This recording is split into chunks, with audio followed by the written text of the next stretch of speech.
नमस्कार। स्वागत है इस वीडियो सीरीज़ के दूसरे वीडियो में। मैं हूं रजनीकांत आपके साथ और हम बात कर रहे हैं कि अपना वेबसाइट फ्री ऑफ कॉस्ट बिना किसी डोमेन के, बिना किसी होस्टिंग के और बिना किसी कोडिंग के झमेले में पड़े हुए अपना फ्री वेबसाइट कैसे बनाएं। तो इसी सीरीज में ये दूसरा वीडियो है। तो चलिए आगे बढ़ते हैं। तो कल हमने बात की थी कि किस तरीके से आपका अकाउंट क्रिएट होता है। अकाउंट क्रिएट होने के बाद में आप टेम्पलेट को सिलेक्ट करते हो, ठीक है। तो वहाँ से हम आगे बढ़ने वाले हैं। आज हम टेम्पलेट को सिलेक्ट करेंगे। टेम्पलेट को सिलेक्ट करने के बाद में उसमें बेसिक टूल्स के इंट्रोडक्शन को बताऊंगा मैं। इंट्रोडक्शन क्या क्या कौन कौन से टूल्स किसका क्या काम है, इसके बारे में आपको इस वीडियो में बताऊंगा। तो चलिए शुरू करते हैं। तो फर्स्ट ऑफ ऑल यहाँ पे थे हम लोग कल और हमने कोई भी टेम्पलेट अभी सेलेक्ट नहीं किया था। तो चलिए मैं कोई भी एक टेम्पलेट सेलेक्ट कर लेता हूँ। चलिए बताइए कौन सा टेम्पलेट सेलेक्ट करूँ, आप बताइए।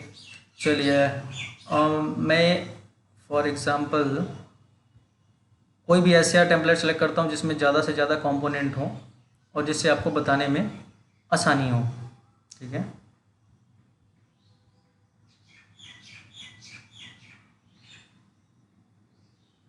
चलिए तो मैं ये वाला टेम्पलेट सेलेक्ट करता हूँ। पहले इसको मैं प्रीव्यू करूँगा।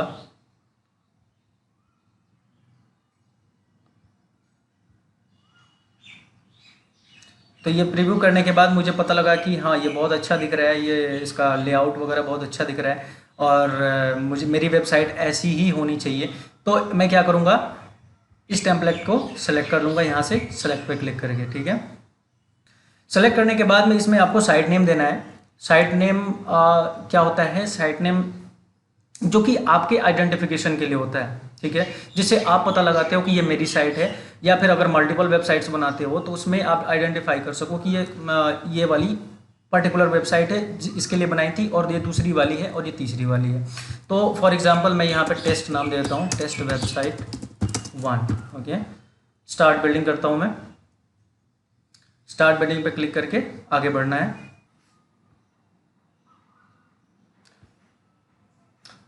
यहाँ पे एक और ऑप्शन है, single page, complete site, funnels, my templates, ठीक है। तो इसमें जो भी टेम्पलेट आप सेव करते हो वो माय टेम्पलेट्स में आता है। इसके बाद फनल्स का ऑप्शन है।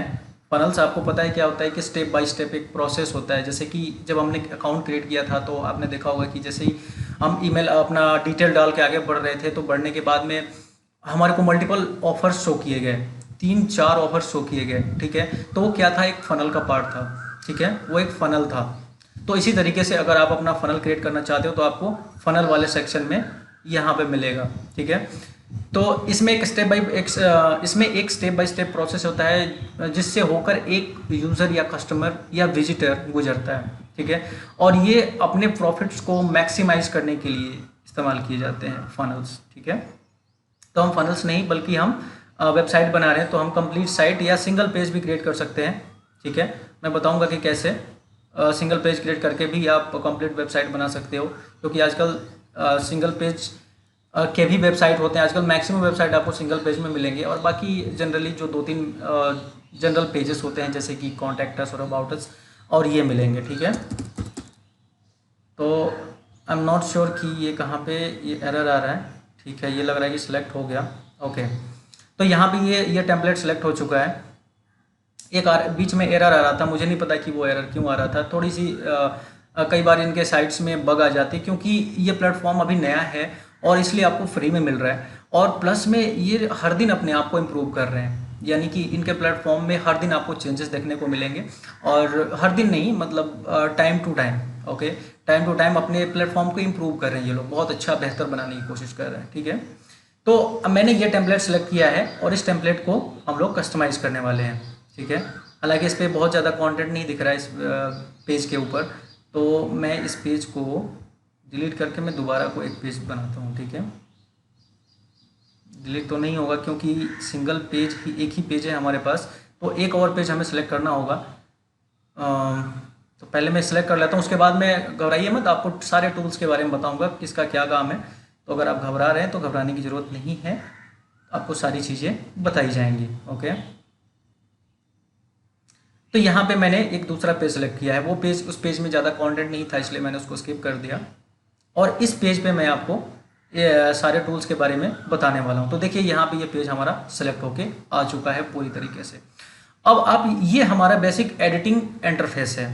ओके, इसमें जो भी कस्टमाइजेशन होगा, जो भी एडिटिंग होगी, वो सारे का सारा कहाँ होगा, इसमें होगा। ठीक है, अब कैसे होगा, तो ये मैं सारा एक एक करके सारी चीज़ें मैं कवर करने वाला हूँ। और यकीन मानिए आप पूरी तरह से इसके प्रो बनने वाले हैं। ग्रुप फनल्स में पेज क्रिएशन के लिए के प्रो बनने वाले हैं, और मल्टीपल वेबसाइट्स आप क्रिएट कर सकते हैं, खुद के लिए भी और क्लाइंट्स के लिए भी। ठीक है, तो सबसे पहले तो ये नीचे वाले टूल्स की मैं बात करूंगा। ओके, यहाँ पे एग्जिट का बटन है। ठीक है, और ये यहाँ पे बीटा लिखा हुआ है क्योंकि ये बीटा मोड में है। ठीक है, बीटा मोड हालांकि काम तो पूरी अच्छे से करता है, लेकिन बीटा कहते हैं जब वो स्टार्टिंग फेज में होता है, जब कोई भी प्रोडक्ट, तो उसे हम बीटा मोड में बोलते हैं। ओके, तो चलिए, अब ये जो डॉट्स देख रहे हैं आप, 9 डॉट्स, एप्लीकेशंस के बीच स्विचिंग का बटन है। ओके, आपको एक एप्लीकेशन से, एप्लीकेशन इन द सेंस क्या, जैसे कि मैंने बताया था कि मल्टीपल प्लेटफॉर्म्स को एक जगह पे इंटीग्रेट किया गया है ग्रूव फनल्स के अंदर। ठीक है, तो आपको एक प्लेटफॉर्म से या एक सर्विस से दूसरे सर्विस में स्विच करना है। ओके, तो उसके लिए आप इसका इस्तेमाल करते हो। जैसे कि मैंने यहाँ पे क्लिक किया तो मैं पेज वाले सेक्शन में हूँ। अब जैसे ही मैं यहाँ पे मेल वाले सेक्शन में जाऊँगा तो ईमेल मार्केटिंग का सारा इंटरफेस मेरे सामने खुल के आ जाएगा। ठीक है, तो अभी मैं पेज वाले सेक्शन में हूँ, इसलिए और इस यहाँ से और भी आप जितने भी सर्विसेज है यहाँ से स्विच कर सकते हो। ठीक है, तो वापस आते हैं हम बैक। अब आते हैं सबसे ऊपर।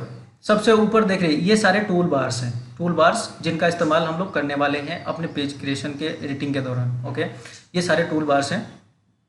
ये पहला ब्लॉक का सेक्शन है, जिसमें कि ब्लॉक आप समझते हैं, ब्लॉक यानी कि एक पर्टिकुलर सेक्शन, किसी वेबसाइट के अंदर का एक पर्टिकुलर सेक्शन, जिसके अंदर 4-5 कंपोनेंट्स या इससे भी ज़्यादा हो सकते हैं। ओके, तो इसमें ये सारे ब्लॉक्स हैं, आप देख सकते हैं। थोड़ा सा मैं एग्जांपल के तौर पे दिखा देता हूँ।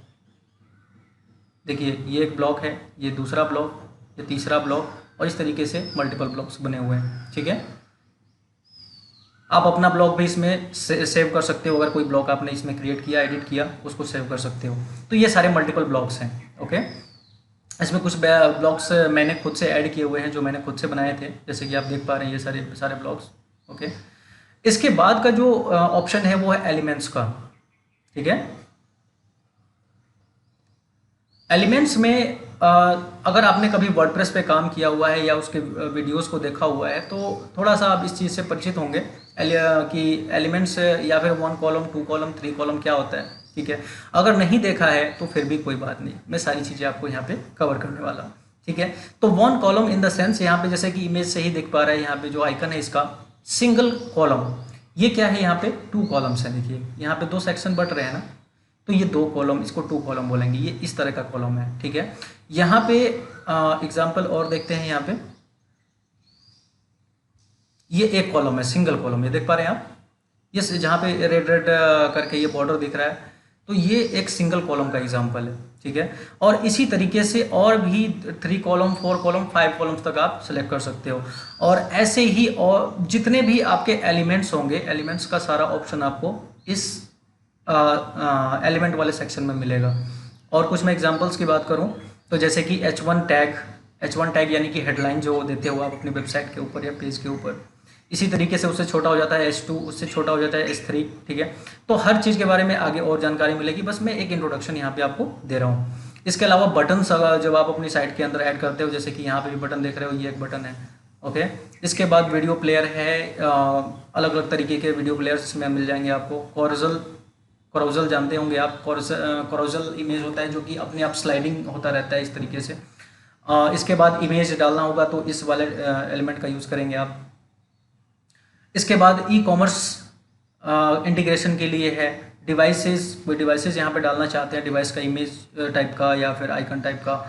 इसके बाद और भी मल्टीपल चीज़ें हैं। इसके बाद इंटीग्रेशन, कोई भी इंटीग्रेशन आपने किया हुआ इस प्लेटफॉर्म के साथ, जैसे कि कोई ईमेल सर्विस का या फिर कोई पेमेंट सर्विस का, जैसे कि पेपाल, ईमेल सर्विस जैसे कि एक्टिव कैंपेन या कोई और, तो उसको आप यहाँ से लेके डाल सकते हो। ठीक है, और ये पूरी तरह से ड्रैग एंड ड्रॉप बेस्ड है।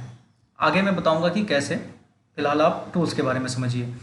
तो ये सारे आपके एलिमेंट्स हो गए। इसके बाद पेजेस, पेजेस का मतलब जो भी आप पेज क्रिएट करते हो वो यहाँ पे आपको अपीयर होता है, ठीक है। जो भी पेज एक वेबसाइट के अंदर आप क्रिएट करते हो, जैसे कि हमने एक पेज पहला ये सेलेक्ट किया था, तो उसमें सफिशिएंट कंटेंट ना होने की वजह से हमने ये दूसरा पेज सेलेक्ट किया था, ठीक है। तो ये दोनों पेज हमारे को यहाँ पे विजिबल हो रहे हैं, और यहाँ से और भी पेज के जो ऑप्शंस हैं वो भी विजिबल होंगे। इस डॉट पे जब आप क्लिक करोगे तो आपको इसके अलावा अगर कोई और पेज ऐड करना होता है तो आप यहाँ प्लस पे क्लिक करते हो और मल्टीपल पेजेस ऐड करते हो। इसके बाद फनल्स, फनल्स जैसे कि आप जानते हो, अभी बताया था मैंने आपको फनल क्या होता है, कि स्टेप बाय स्टेप प्रोसेस होता है एक कस्टमर जर्नी का, ठीक है। कि कस्टमर को किस तरीके से उसके विजिट से लेके और उसको मोनेटाइज करने तक क्या क्या स्टेप्स उसको फॉलो करने हैं, ठीक है। कस्टमर वैल्यू जर्नी भी बोल सकते हो उसको। इसके बाद तो हम यहाँ पे इसका इस्तेमाल नहीं करेंगे, बहुत कम इस्तेमाल है हमारा यहाँ पे, ठीक है। इसके बाद आता है पॉपअप। आपने देखा होगा कि जब किसी वेबसाइट को जैसे ही आप क्लोज करने के लिए अपने माउस के कर्सर को ले जाते हो उसके कोने पे, यानी कि टैब को क्लोज करने के लिए, तो आपके सामने एक पॉपअप खुल के आ जाता है और आपको बताया जाता है कि please stop, give your email. तो इस तरीके से आपको वो एक परमानेंटली लीड की तरह कन्वर्ट करना चाहता है वो वेबसाइट, ठीक है। तो ये पॉपअप है, और इसके अलावा भी बहुत सारे पॉपअप होते हैं, जैसे कि आप सबमिट बटन पे क्लिक करते हो और एक पॉपअप खुल के आ जाता है कि thanks for submitting this form, इस तरीके का। तो वो आप यहाँ से क्रिएट कर सकते हो, ठीक है। इसके अलावा वेबसाइट के अंदर की और भी सेटिंग्स, जैसे कि साइट की सेटिंग, मल्टीपल इसमें ऑप्शंस मिलेंगे। एक्सपोर्ट साइट का ऑप्शन, जिससे कि आप किसी भी साइट को एक्सपोर्ट कर सकते हो इस प्लेटफॉर्म के अंदर, ठीक है। मतलब ये कि आपने वर्डप्रेस पे या किसी और प्लेटफॉर्म पे कोई वेबसाइट बनाई है तो उस वेबसाइट को पूरी तरह से एज इट इज यहाँ पे इंपोर्ट कर सकते हो। ये भी एक फंक्शन है इनके पास। रिवीजन्स, जो भी रिवीजन किए हैं आपने, जैसे कि मैं यहाँ पे कोई कस्टमाइजेशन करता हूँ तो वो सारा का सारा इस रिवीजन सेक्शन में जाके सेव हो जाता है। जब मुझे लगता है कि नहीं ये जो मैंने कस्टमाइज़ किया वो सही नहीं है, मुझे पीछे देखना है कि पीछे कैसा दिखता था, मेरी साइट कैसी दिखती थी, तो आप रिविजन्स वाले ऑप्शन को सिलेक्ट करते हो। इसके बाद शेयर साइट, ठीक है, यानी कि साइट को शेयर करने का ऑप्शन है। इसको ये अभी रिसेंटली इन्होंने ऐड किया है, मैंने इसको टेस्ट नहीं किया है, बट आई एम श्योर मैं आपको बताने वाला हूँ कि ये कैसे काम करता है या क्या है, ठीक है।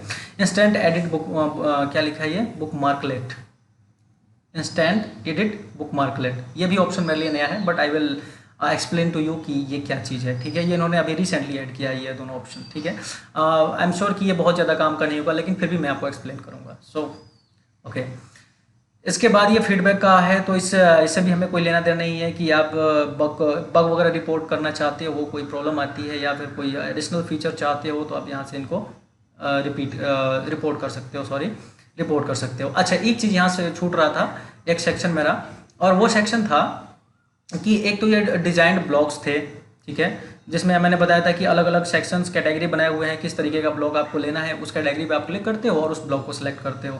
जैसे कि कंटेंट डालना है आपको वेबसाइट के अंदर, कुछ टेक्स्ट लिखना है, या हाँ टेक्स्ट या फिर टेक्स्ट इमेजेस का कॉम्बिनेशन डालना है, तो उसके लिए कंटेंट नाम का ब्लॉग सेलेक्ट करते हो और उसको एडिट करते हो, ठीक है।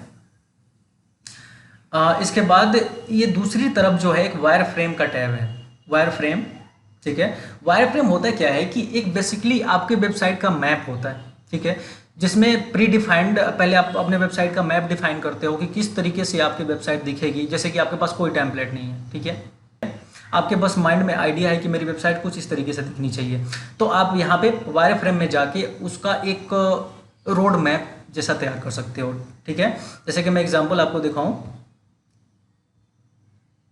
ये देखिए, देख पा रहे हैं, एज अ ब्लॉग भी ये यूज़ हो सकता है। एज अ ब्लॉग, जैसे कि आपने ब्लॉग देखा था, वो सारे ब्लॉग्स का ऑप्शन एग्जांपल दिखाया था मैंने, इस तरीके से इसका भी इस्तेमाल आप कर सकते हो। ओके, आपकी वेबसाइट को मैप करना, ये इसका काम है, ठीक है। इस तरीके से आप इसको अपने वेबसाइट को मैप करते हो और उसके बाद फाइनली उसमें ब्लॉग्स और वो सारी चीज़ें कॉन्टेंट डाल के और उसको रेडी करते हो, ठीक है। तो ये लेफ्ट साइड का जो भी सेक्शन था वो मैंने यहाँ पे आपके साथ कवर किया हुआ है। एक चीज़ आप यहाँ पे और भी देख पा रहे हो, ये पेज, यहाँ से डायरेक्टली आप पेजेस को स्विच कर सकते हो। पेज को स्विच करने का दो तरीका है, एक यहाँ से डायरेक्टली जितने भी पेजेस आपने क्रिएट किए होंगे वो यहाँ पे आपको दिख जाएंगे, और यहाँ से सीधे ही, जैसे कि मैं अभी इस पेज में हूँ और जैसे ही मैं इस पर क्लिक करूँगा तो मैं दूसरे पेज पे स्विच कर जाऊँगा, ठीक है। ये मेरा पेज का नेम है या वेबसाइट का नेम है जो मैंने डाला था, ठीक है। उसके बाद ये होम पेज पे लेके चला जाएगा आपको, यहाँ से आप कट कर देते हो कोई भी चीज़ सेलेक्ट करने के बाद, ठीक है, तो ये बड़ा हो जाता है। ओके, तो ये था हमारा ऑप्शन लेफ्ट साइड का। अगले लेसन में हम सीखेंगे टॉप बार के बारे में कि यहाँ पे ये जो भी सारे ऑप्शंस हैं इनका क्या काम है, ये किस तरीके से इस्तेमाल होते हैं, ठीक है। तो आज के लिए इतना ही। Thank you so much for watching this lesson. मिलते हैं अगले लेसन।